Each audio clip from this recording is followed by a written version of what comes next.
Robili sme primárne regresiu. Spravili sme si dva baseline modely, jeden je priemer z predikovaných hodnôt, druhý predpovedal rovnaké zrážky ako v predchádzajúci deň.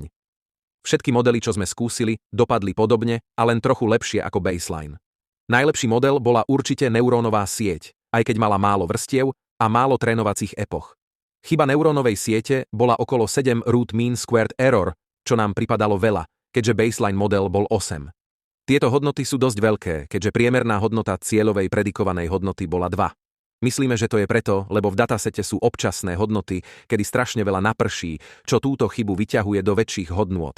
Skúsili sme aj support vector machine, ale neboli sme schopní ho natrénovať, lebo bol výpočtovo zložitý.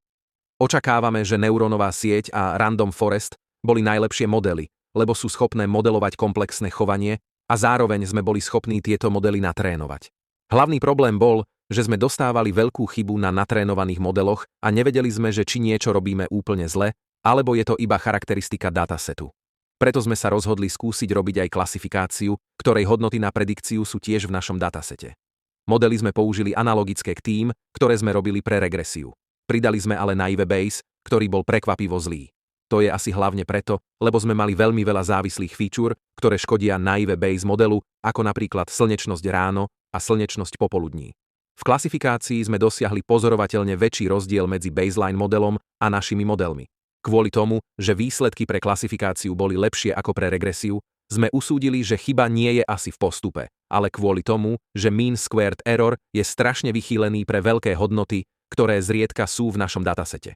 Neskôr sme usúdili, že je to asi očakávané, kvôli tomu, akú hodnotu predikujeme a že natrénovať perfektný model je asi ťažké, keďže ani slovenské rosničky nevedia predikovať počasie na ďalší týždeň. Ďalší problém bol spojený s neurónovou sieťou, ktorej sme venovali veľkú pozornosť. Bolo ťažké vyhodnotiť model a zistiť, čo sa vlastne naučil a na ktoré features sa pozerá. Nakoniec sme to spravili cez feature permutation importance, čo funguje na ľubovoľný model, ale dával nám za každým iné výsledky. Ďalší problém bol s overfitovaním veľkých modelov ako random forest a neurónová sieť. To sme riešili tým, že sme pridávali do modelov parametre, ktoré bojujú proti overfitovaniu. Napríklad pre neurónovú sieť je to dropout a weight decay a zároveň menší celkový počet parametrov siete. Toto fungovalo prekvapivo dobre a dostali sme lepšie výsledky. Pre random forest sme to riešili tak, že sme znížili hĺbku stromov a počet feature, ktoré dostanú na natrénovanie sa. Toto posunulo random forest z veľmi zlého výsledku na testovacom datasete s chybou 12 na skoro najlepší s chybou tesne nad 7. Ďalší problém, na ktorý sme narazili, bol to, že dataset bol veľký, takže sa s ním neprakticky robilo a častokrát sme nevedeli, či sa dočkáme na výsledok. Keď nám dosla trpezlivosť, tak sme si odsekli z datasetu a robili iba na podmnožine. To nám dávalo trochu horšie výsledky, ale aspoň sme boli schopní vyprodukovať funkčné modely. Potom sme to vyriešili tak, že sme prešli z Google Colabu na Mayo 16 jadrový Asus Strix ROG TUF GT a tento zvládol. Toto nám umožnilo robiť aj hyperparameter search na topológiu neurónovej siete a random forest. Keďže tieto modely sú celkom citlivé na hyperparametre, tak nám to trochu ešte znížilo celkovú chybu týchto modelov. Čo si odnášame z tohto projektu, je hlavne skúsenosť s robením s veľkým datasetom oproti samotnému tvoreniu modelov. Na datasete sme robili rôzny preprocessing a skúšali, ako na to jednotlivé modely reagujú a čo to zlepšuje.